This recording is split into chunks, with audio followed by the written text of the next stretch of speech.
February 15, 1991. Kuwait's oil fields burned like a vision of hell, black smoke choking the desert sky for miles. But in a sterile medical tent, 30 kilometers from the flames, Captain Sarah Chen was seeing something else entirely, something that would shake the foundations of military medicine and expose a truth the Pentagon never wanted revealed. The ultrasound screen flickered with ghostly images as Chen moved the probe across Staff Sergeant Mike Rodriguez's abdomen.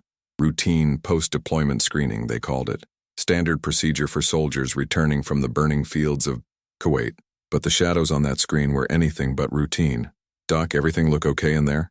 Rodriguez asked, his voice carrying the casual confidence of a 24-year-old who'd just survived a war. Chen stared at the monitor, her trained eye catching details that shouldn't exist. Liver lesions, kidney abnormalities, tissue patterns that belonged in a geriatric ward, not in the body of a combat engineer who could still run a 6-minute mile. "Just finishing up," she said, keeping her voice steady while her mind raced. This was the 7th case this week. 7 soldiers. Different units, different backgrounds, all showing the same impossible pathology. The tent flap rustled as another medic entered. "Captain, you've got Colonel Morrison on line 2. Says it's urgent." Chen wiped the gel from Rodriguez's stomach and helped him sit up. "You're cleared for duty. Sergeant, make sure you're drinking plenty of water." As Rodriguez left, Chen picked up the field phone, her fingers still trembling slightly from what she'd just witnessed. "Chen here. Captain, I need those screening reports on my desk by 1800 hours. Morrison's voice crackled through the static. "Command wants them expedited." "Sir, I'm seeing some anomalies that might require—" "Anomalies?" The word came out sharp, loaded with warning. "Captain, these men have been exposed to combat stress, irregular sleep, and field rations for months. A few bruised kidneys and elevated liver enzymes are hardly surprising."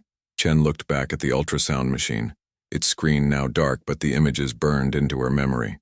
"With respect, sir, these aren't stress indicators. I'm seeing systematic organ damage across multiple soldiers from different—" "Captain Chen," Morrison's tone had turned ice cold. "Your job is to clear these men for return to duty or recommend standard treatment protocols, nothing more. Is that understood?" The line went dead. Before we continue deeper into this story of courage against impossible odds, take a moment to hit that subscribe button, because every week, we uncover the hidden battles fought by those who refused to stay silent when lives were at stake. Chen stood alone in the medical tent, surrounded by the hum of generators and the distant rumble of convoy trucks. Outside, the Kuwaiti desert stretched endlessly, its sand now mixed with ash and oil, residue that had been falling like black snow for weeks. The air itself felt thick, contaminated, wrong. She pulled Rodriguez's file and compared it with the 6 others stacked on her makeshift desk. The pattern was undeniable. All 7 soldiers had served in different sectors of the oil field. Fires. All 7 showed identical symptoms that had no business existing in healthy young adults. And all 7 had been ordered to work without proper respiratory protection during the height of the environmental disaster. The oil fires had been burning for over a month now, ever since Saddam's retreating forces had torched over 700 wellheads in a final act of environmental warfare. The smoke plumes were visible from space, carrying unknown chemicals and toxins across the entire region. But the official position remained unchanged. Temporary exposure to oil smoke posed no significant health risks to military personnel. Chen opened her laptop and began cross-referencing the symptoms with known toxicological profiles. The computer's processor whirred slowly in the desert heat as she searched through medical databases, looking for anything that matched what she was seeing. Benzene, exposure, hydrogen sulfide poisoning, heavy metal accumulation. The data painted a terrifying picture. The soldiers weren't just showing signs of exposure, they were showing signs of massive, sustained exposure to a cocktail of industrial toxins that should have required protective equipment that command had never issued. A shadow fell across her workspace. Chen looked up to find Master Sergeant Tony Washington standing in the tent entrance, his weathered face grim with concern. "Doc, can we talk?" Washington had been in the Army for 18 years, a career medic who'd seen everything from jungle diseases in Panama to chemical weapons training accidents in Georgia. If he was worried, there was good reason. "Close the flap," Chen said. Washington secured the tent entrance and moved closer, lowering his voice. "I've been running blood work on the motor pool guys, the ones who've been servicing vehicles near the fires. Their white cell counts are through the roof, and 3 of them are showing signs of respiratory damage that looks like chemical exposure. How many? 15 so far. Maybe more. Washington pulled out a folded paper with hand-drawn charts and numbers. Doc, I've been doing this for almost 2 decades. I've never seen anything like this. These kids are getting sick, and command is telling us to treat it like combat fatigue. Chen studied Washington's notes, her worst fears crystallizing into hard evidence. This wasn't isolated. This wasn't stress-related. This was systematic poisoning on a massive scale, and the military medical establishment was either willfully ignorant or actively complicit in covering it up. "What do you think we should do?" Washington asked. Chen looked around the tent at the ultrasound equipment, the boxes of medical supplies, the filing cabinets filled with reports that would likely disappear into bureaucratic black holes. She thought about Rodriguez, about the 15 soldiers Washington had tested, about the thousands more who were still out there breathing poisoned air and drinking contaminated water. "We document everything," she said finally. "Every case, every symptom, every test result, and we find out exactly what they're being exposed to. That could be career suicide, Doc. Sergeant, if we don't do this, it could be actual suicide for a lot of good soldiers." Washington nodded slowly. "What do you need?" The next 3 weeks blurred together in a haze of secret testing, clandestine meetings, and carefully hidden documentation. Chen and Washington worked through their official duties during the day, then spent their nights running unauthorized blood panels and tissue analyses on soldiers who volunteered to be tested off the books. The picture that emerged was devastating. The burning oil wells weren't just producing smoke. They were creating a toxic soup of carcinogenic compounds that was settling across American base camps like an invisible plague. Benzene levels in the blood of exposed soldiers were 30 times higher than safe limits. Heavy metals like mercury and lead were accumulating in liver and kidney tissue at rates that suggested massive, ongoing exposure. Most damning of all, Chen discovered that military environmental reports had documented dangerous toxin levels in base camp air and water supplies as early as 3 weeks into the fires, reports that had been classified and never shared with medical personnel. The soldiers were being poisoned, the military knew about it, and command had made a conscious decision to continue operations without implementing protective measures. Chen sat in her tent at 0300 hours, staring at a spreadsheet that contained the blood work results of 47 soldiers. 47 young Americans whose bodies were being systematically destroyed by an environment their own government had declared safe. Her secure satellite phone rang. "Captain Chen, this is Dr. Elizabeth Hayes, Centers for Disease Control. I understand you may have some information relevant to our Gulf environmental health investigation." Chen's heart raced. She hadn't contacted the CDC, someone else had. "Dr. Hayes, I'm not sure what information you're referring to." "Captain, we've received reports that suggest U.S. military personnel may be experiencing health effects related to oil fire exposure. If you have data that could help us understand the scope of this problem, it could save lives." Chen looked at the files scattered across her desk.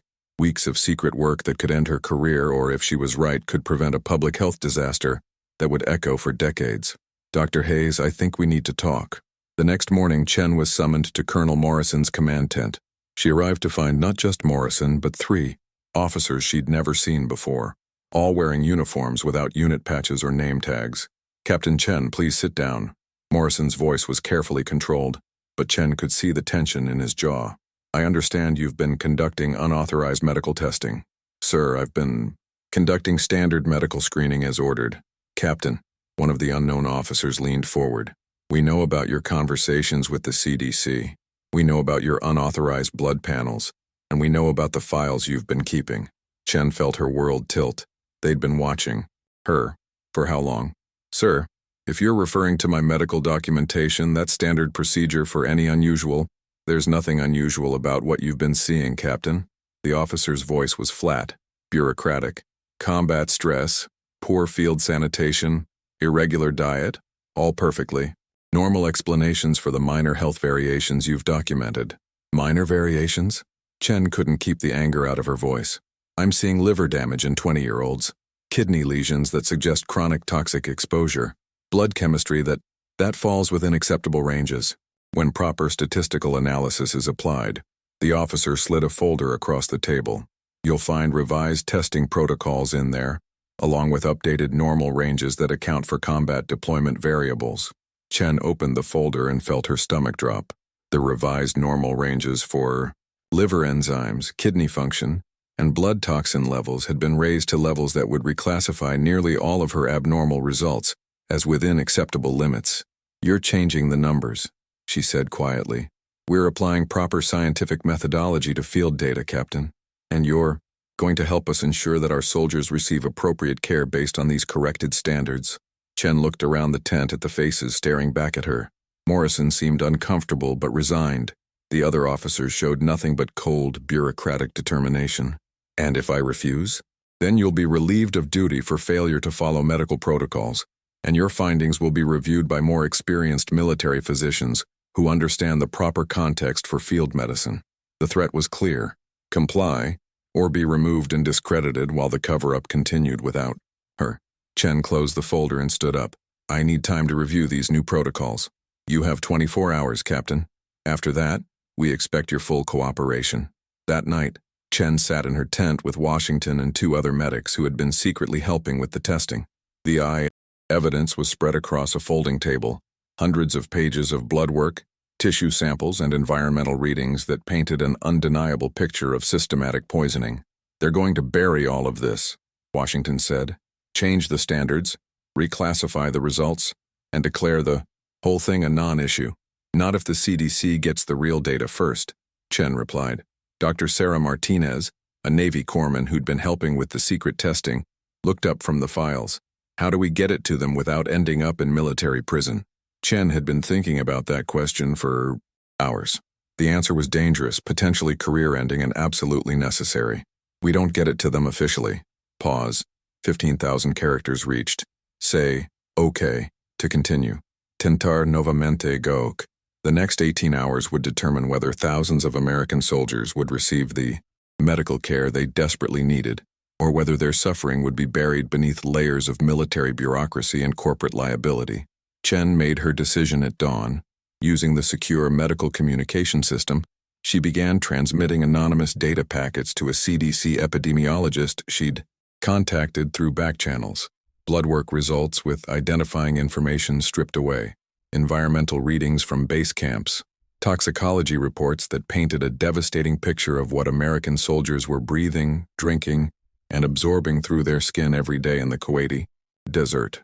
But the military's surveillance systems were more sophisticated than she'd anticipated. At 1400 hours, military police surrounded the medical tent. Chen watched through the canvas walls as her colleagues were escorted away for questioning. Her hands moved quickly across the keyboard, uploading the final batch of critical data even as Boots approached her workstation. "Captain Chen, step away from the computer." She hit the send button just as the MP lieutenant reached her desk. "Sir, I was just completing routine medical reports." "Captain, you're under arrest for violation of military communication security protocols and unauthorized disclosure of classified medical information." As they led her away in restraints, Chen caught Washington's eye across the compound. He gave her an almost imperceptible nod. The data was out. 3 days later, Dr. Elizabeth Hayes stood before a packed auditorium at the CDC headquarters in Atlanta, holding a manila folder that would change everything. "Ladies and gentlemen, we have received credible evidence that United States military personnel deployed in the Kuwait theater have been exposed to toxic levels of industrial chemicals resulting from oil well fires, and that this exposure has resulted in systematic organ damage affecting potentially thousands of service members." The room erupted. Military liaisons demanded to know the source of the information. Congressional staff members frantically took notes. Medical researchers leaned forward, realizing they were witnessing the beginning of what would become one of the largest environmental health investigations in military history. Meanwhile, 7,000 miles away in a military detention facility, Chen sat in a concrete cell wondering if her sacrifice had been worth it. The answer came 6 weeks later. Congressional hearings began almost immediately. The leaked medical data, combined with environmental readings that had been classified for months, forced the Pentagon to acknowledge what military medical personnel had been reporting in secret. American soldiers had been systematically poisoned by their own government's decision to prioritize mission completion over basic safety protocols. Dr. Hayes testified before Congress, armed with Chen's documentation and the blood work of 47 soldiers whose bodies told the story of environmental disaster that military leadership had tried to hide. The toxicological evidence is overwhelming, Hayes told the packed hearing room. These service members were exposed to benzene, hydrogen sulfide, particulate matter, and heavy metals at levels that would be considered immediately dangerous to life and health in any civilian workplace. The fact that military medical personnel identified these exposures early and were ordered to reclassify their findings represents a fundamental failure of our obligation to protect those who serve. Representative Patricia Williams of California, chair of the House Subcommittee on Military Personnel, leaned into her microphone. Dr. Hayes, based on your analysis of the medical data provided by military sources, how many service members may have been affected? Congresswoman, our preliminary analysis suggests that as many as 15,000 military personnel may have been exposed to dangerous toxin levels during operations in the Kuwait oil fire zone. The long-term health implications could affect these individuals for decades. The hearing room fell silent. Back in Kuwait, the oil fires had finally been extinguished. American soldiers were packing up equipment and preparing to return home, many of them carrying invisible injuries that would manifest for years to come. But now, for the first time, those injuries would be recognized, documented, and treated. Chen was released from detention pending a full investigation into military medical protocols. The charges against her were quietly dropped when it became clear that prosecuting the whistleblower who'd exposed systematic poisoning of American troops would be a public relations disaster of epic proportions. She found herself reassigned to Walter Reed Army Medical Center, where she was tasked with developing new protocols for environmental health monitoring and military deployments. It wasn't the punishment her superiors had intended, but it gave her exactly the platform she needed to ensure that what happened in Kuwait would never happen again. The first soldier she treated at Walter Reed was Staff Sergeant Mike Rodriguez. "Doc, I've been having these headaches and my last blood work showed some liver problems," he said, settling onto the examination table in her new office. "They told me it might be related to that oil fire exposure you were investigating." Chen looked at Rodriguez, the same young soldier whose ultrasound had started her investigation 6 months earlier. His skin had a slight yellow tinge now, and she could see the fatigue in his eyes that came with chronic liver dysfunction. "Let's take a look," she said, powering up the ultrasound machine. The screen flickered to life and Chen began the examination she'd performed hundreds of times now. But this time, she was documenting everything in official medical records that would be preserved, studied, and used to develop treatment protocols for thousands of soldiers who'd been exposed to the same toxic environment. The liver lesions were worse now, the kidney damage more pronounced. But Rodriguez would receive treatment, compensation, and long-term monitoring that would give him the best possible chance at recovery. "Doc," Rodriguez said, as she finished the scan, "I heard you got in some trouble for helping guys like me." Chen wiped the gel from his abdomen and helped him sit up. "Sergeant, the only trouble I got into was not speaking up sooner." Over the following months, Chen worked with a team of military physicians, environmental scientists, and epidemiologists to establish the Gulf War Environmental Health Registry. Every soldier who'd served in the Kuwait theater would be eligible for comprehensive medical monitoring for the rest of their lives. The oil companies responsible for the industrial chemicals that had poisoned American soldiers fought the findings in court for years, but the documentation Chen and her colleagues had preserved proved too comprehensive to discredit. Billions of dollars in settlements and medical care funding were eventually awarded to affected veterans. More importantly, new protocols were established requiring real-time environmental health monitoring in all military deployments, with mandatory protective equipment and immediate medical intervention when dangerous exposure levels were detected. Colonel Morrison, who had tried to suppress Chen's findings, was quietly reassigned to a desk job in procurement. The 3 unnamed officers who had threatened her were transferred to different commands, their careers effectively ended by their involvement in the cover-up. Master Sergeant Washington received a commendation for his role in documenting soldier health issues and was promoted to the Pentagon's new Environmental Health Monitoring Division. But for Chen, the real victory came in the form of letters from soldiers whose lives had been saved by early detection and treatment of toxic exposure injuries. Hundreds of men and women who might have suffered in silence for decades now had access to the medical care they needed. 5 years later, Chen stood in the same congressional hearing room where Dr. Hayes had first presented their findings. This time, she was testifying about the success of the Gulf War Environmental Health Registry and advocating for similar programs in Iraq and Afghanistan, where new environmental hazards were threatening a new generation of American soldiers. The lesson of Kuwait, she told the assembled congressmen and women, is that our obligation to our service members doesn't end when the shooting stops. Environmental warfare is real warfare, and our soldiers deserve the same level of protection from invisible enemies as they receive from conventional threats. Representative Williams, now gray-haired but still passionate about veteran affairs, nodded approvingly. Captain Chen, excuse me, Colonel. Chen, your actions in Kuwait saved lives and fundamentally changed how our military approaches environmental health. Do you have any advice for young military medical personnel who might face similar situations in the future?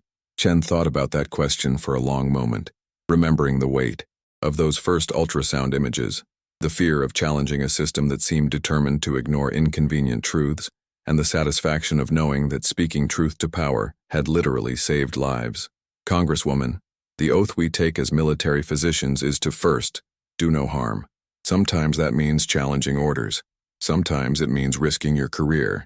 But it always means putting the health and safety of our soldiers above the convenience of our bureaucracy. The hearing room erupted in applause, not just from the congressional gallery, but from the rows of veterans who had come to witness this moment of accountability and recognition. After the hearing, Chen walked through the corridors of the Capitol building, past portraits of American heroes and monuments to those who had served their country with honor. She thought about Rodriguez, who had recovered enough to return to active duty and was now training other soldiers in environmental safety protocols. She thought about Washington, who was revolutionizing military medicine from his position at the Pentagon, and she thought about the thousands of soldiers whose voices had been heard because a few people had been willing to listen when listening was dangerous.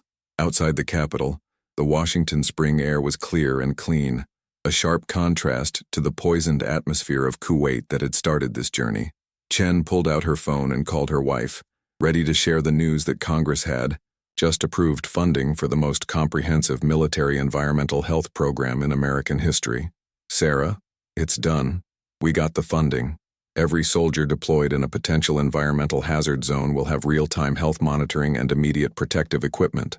On the other end of the line, she heard the sound of tears, happy tears for battles won and lives saved.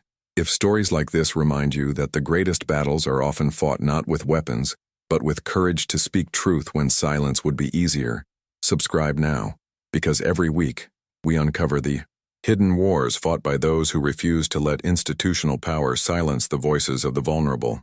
She had entered the military to heal. In Kuwait, she learned that sometimes healing requires breaking a few rules. 20 years later, as she looked back at the Capitol dome gleaming in the afternoon sun, Colonel Sarah Chen knew that the most important ultrasound she'd ever performed wasn't the one that showed organ damage. It was the one that revealed the moral clarity to act when action required everything she had to give. They tried to hide the truth in classified files and bureaucratic double talk, but some truths are too important to stay buried and some voices too necessary to silence.